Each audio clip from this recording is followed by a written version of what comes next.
This is London. You will now hear a statement by the Prime Minister. I am speaking to you from the Cabinet Room at 10 Downing Street. This morning, the British ambassador in Berlin handed the German government a final note. I have to tell you now, this country is at war with Germany.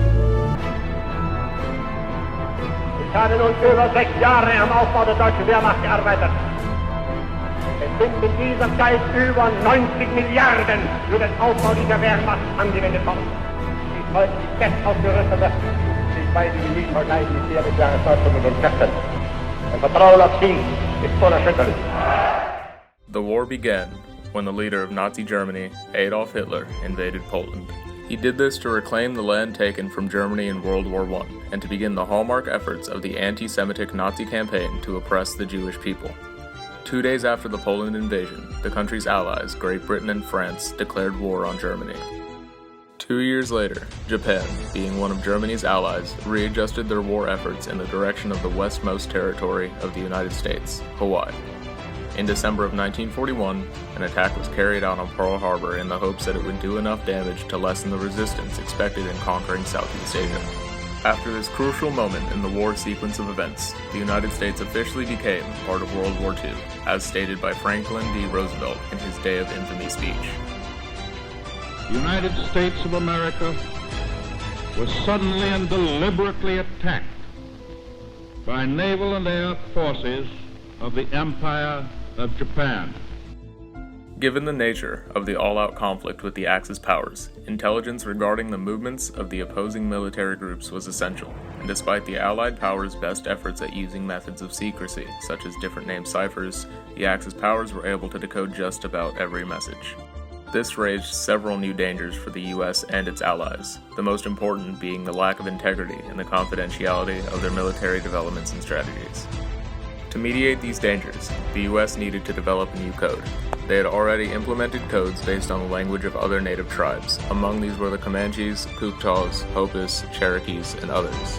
However, these were too easily decoded.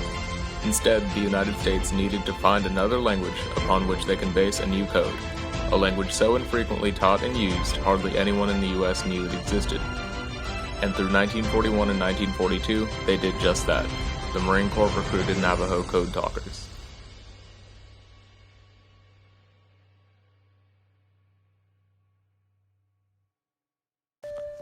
With a cultural population of approximately 300,000, the Navajo Indians are the second largest Native American tribe in the United States today.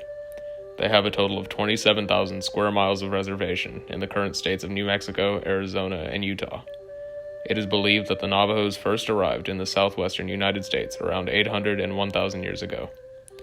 The Navajos speak an Apache language, a language that served a significant purpose in America's history. Ceremonies and rituals are a pronounced part of the Navajo culture. Practically every aspect of their life is ceremonial, where the Navajos will often gather together to sing and pray. Navajos also have a strong sense of family allegiance and obligation, calling themselves Dine, meaning the people. As the world around them began to modernize, the Navajo people found that their traditional lifestyles were being put under considerable pressure. However, they have been very successful in adapting to the changing culture.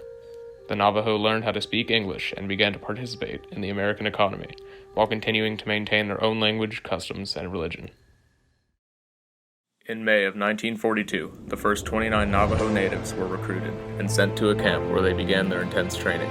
The Navajos had to train for battle, learning how to survive in dangerous conditions while simultaneously creating their secret code, which at first consisted of 211 words.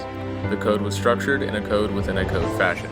Every letter in the English alphabet had a code word, and that code word would be then translated into the Navajo language. The Navajo language itself was already difficult to understand because there was no written documentation of it. But the double coding strategy assured that the rival countries would not be able to decode the messages. Once the code was completed, 25 of the original 29 Navajos were sent to the Pacific to begin their task of conveying messages. The remaining 4 of the original 29 stayed behind at the camp to teach the future Navajo soldiers the secret code.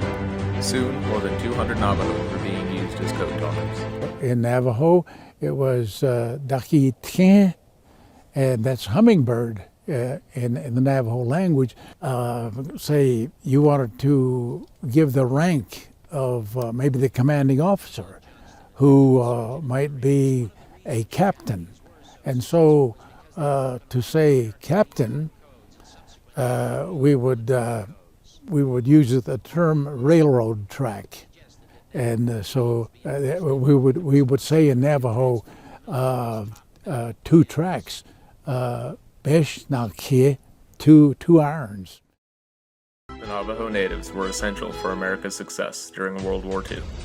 During their training, the Navajos had to learn how to operate both radio and wired communications equipment so that they could effectively use both in the heat of battle. The Navajo natives also had to have the code memorized so that they could translate the messages without hesitation.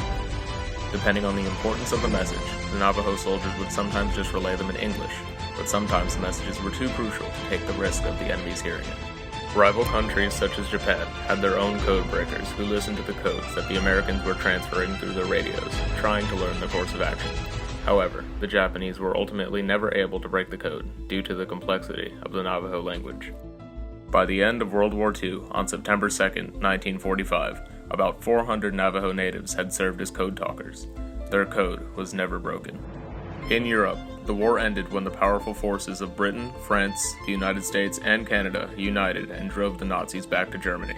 The Nazis had been defeated and were forced to surrender. Many people opposed the idea of having Navajo natives fight in a war alongside the American soldiers. However, in sharing the harsh experiences that accompany participating in war, they came to accept one another. They learned that they had more similarities than differences, as all they wanted was to remain safe and return home to their families and loved ones. So, the Navajo natives and American soldiers protected and helped each other through the terrors of war, eventually leading them to create bonds through communication in spite of their differences. Communication had a significant role in the Americans' victory during World War II and provided a gateway to new perspectives on interactions between unfamiliar cultures.